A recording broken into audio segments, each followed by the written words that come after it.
Welcome back, and before going on to the break, like Shahzad alluded to, that we have a very interesting conversation lined up, and that too about the field of medicine, because we are graced by someone who is sitting in our studio who has so many feathers to his cap. He is not just a doctor, he has secured 25 medals, out of which 23, pardon, and out of which 15 are gold medals. He's also simultaneously engaged in the extracurricular activities despite being a doctor, because the field of the doctor itself is so much time consuming, and it's a very difficult field to work in, especially when it comes to the academics. He's been involved in the cricketing, he's involved in the debating, he's a content writer, and apart from that, he's also a Hafiz Quran. So we would like to ask that how come he has so many feathers in his cap, mashallah, mashallah, because obviously, like we mentioned, the field of medicine in itself is a very time consuming and it's a very hectic field. And it's students like these, you know, who make the life of other students, you know, a little bit of troubling. You know, so ladies and gentlemen, without any further ado, we're very lucky. We have been joined by the pride of the country. Imagine that, you know, first of all, MBBS itself is very difficult, and then scoring 23 medals over the course of 5 years is something which is phenomenal, and it is extraordinary. So very quickly, without any further ado, we are very lucky that we've been joined by Dr. Hafiz Muhammad Hamza Waqar Sahab. Hello, assalamu alaikum, good morning. How are you feeling today? Islam. How are you feeling? We're feeling great. Thank you so much for asking a counter question. It feels wonderful when somebody asks us a question, okay? But Hamza, very quickly, I think I would want you to kind of start from your childhood, you know, what sort of a boy you were, you know, what sort of a kid you were, you know, how smart you were, and were you always about books, or was it always about extracurricular activities? So let's start from there. I was born in Islamabad in a middle class family.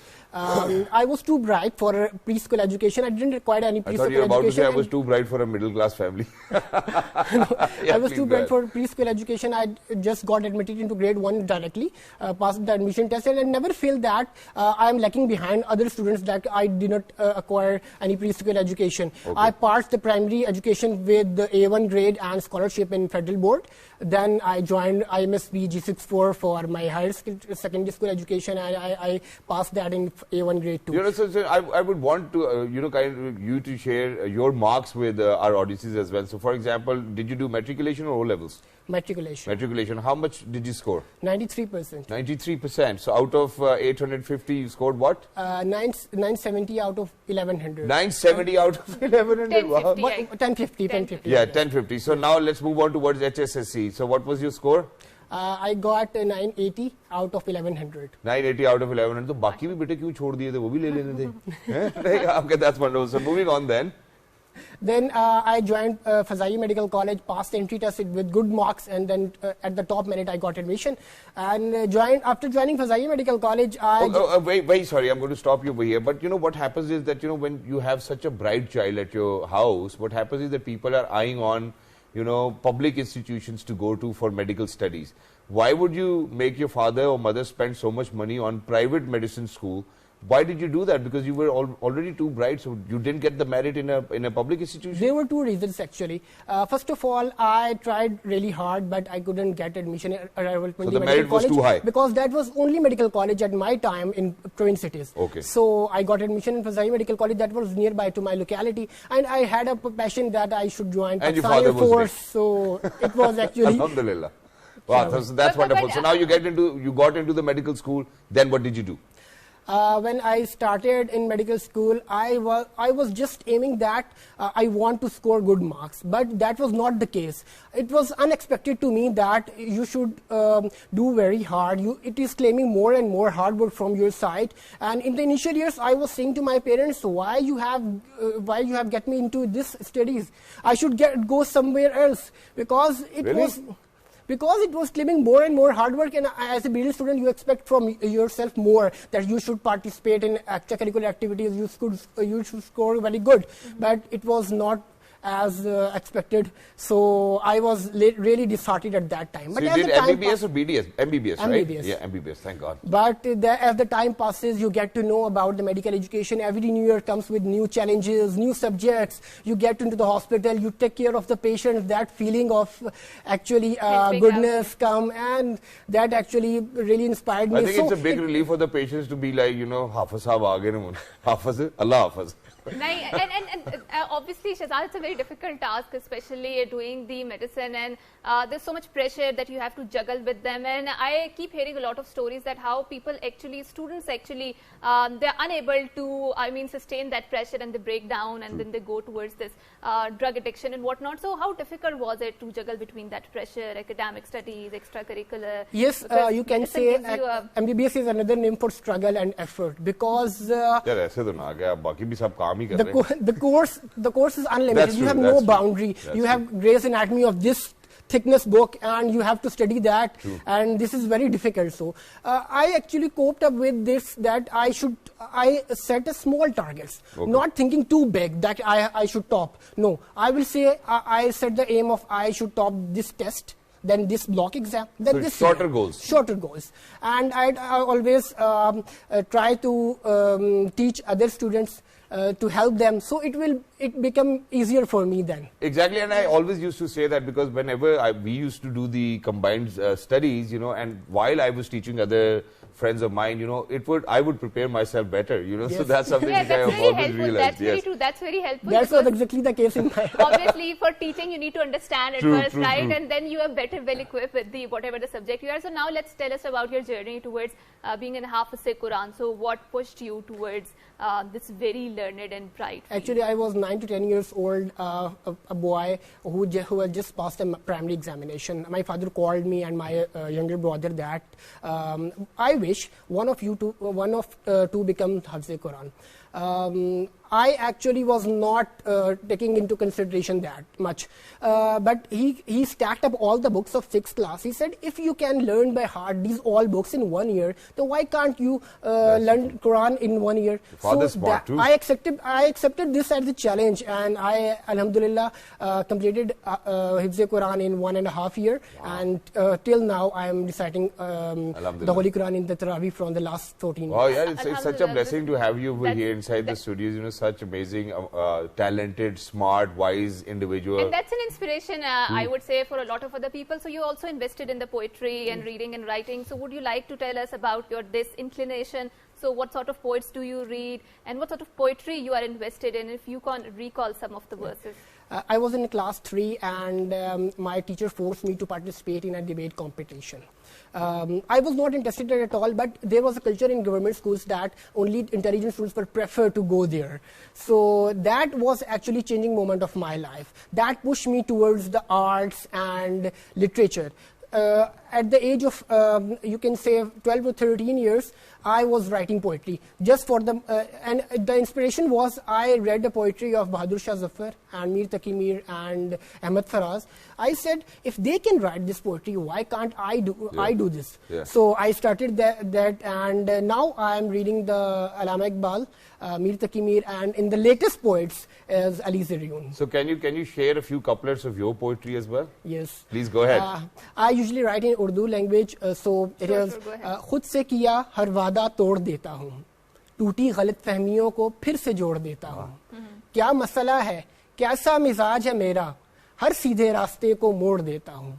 Wow. That's wonderful, and obviously when we talk about your future plans, and since you are doing the masters in public health in the first place, so why do you choose this field of public health? Because this is a diversion from the MBBS, right?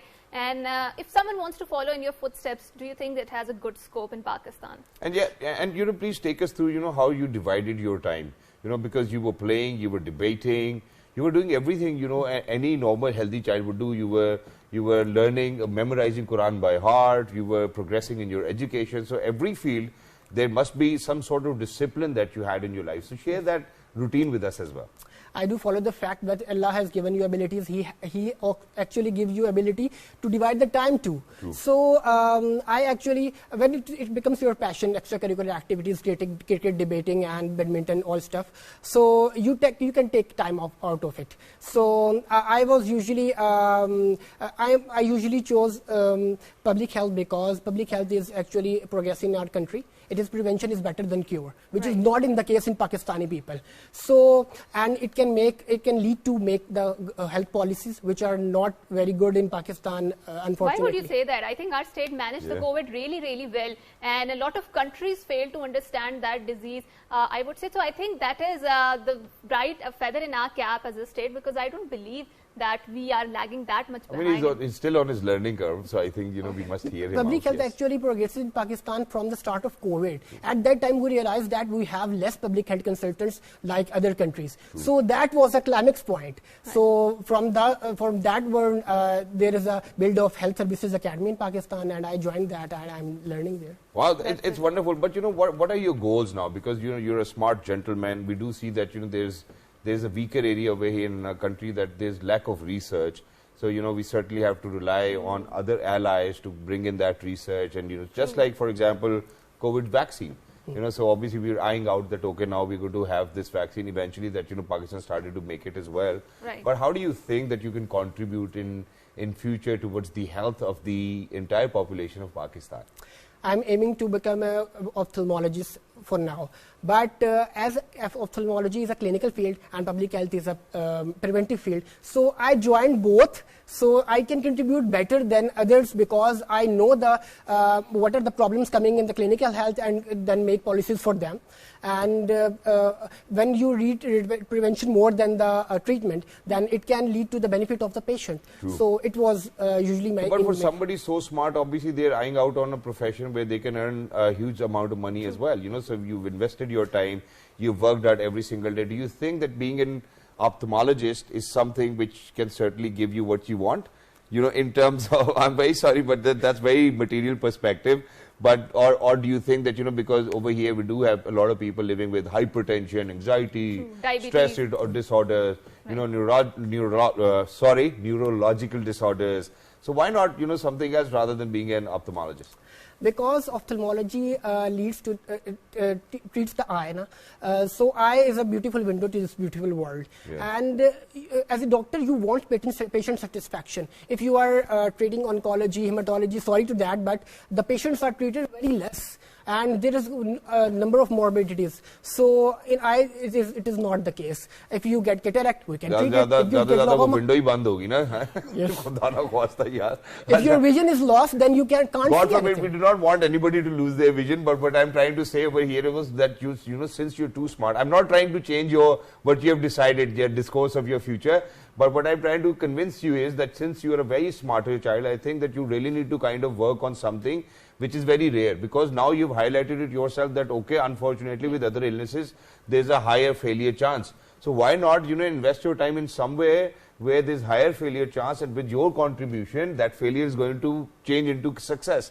I think that's somewhere you really need to work, because we want smarter people to kind of go in those fields where we do not have a lot of people working day in, day out to make sure that there's going to be lesser failure and more of success. Do you think that we can talk about that? Yes, yes. Yes. In ophthalmology, actually, there are less number of people about corneal transplant and oculoplasty, which is a very common issue, that if you get trauma and your eyes are lost, then you can implant new eyes. Yeah. I'm working upon that, and I have aimed to... Hence, you have your younger brother doing optometry. Yes.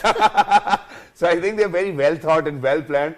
And ladies and gentlemen, in life, that's how it needs to be. You really need to plan it ahead.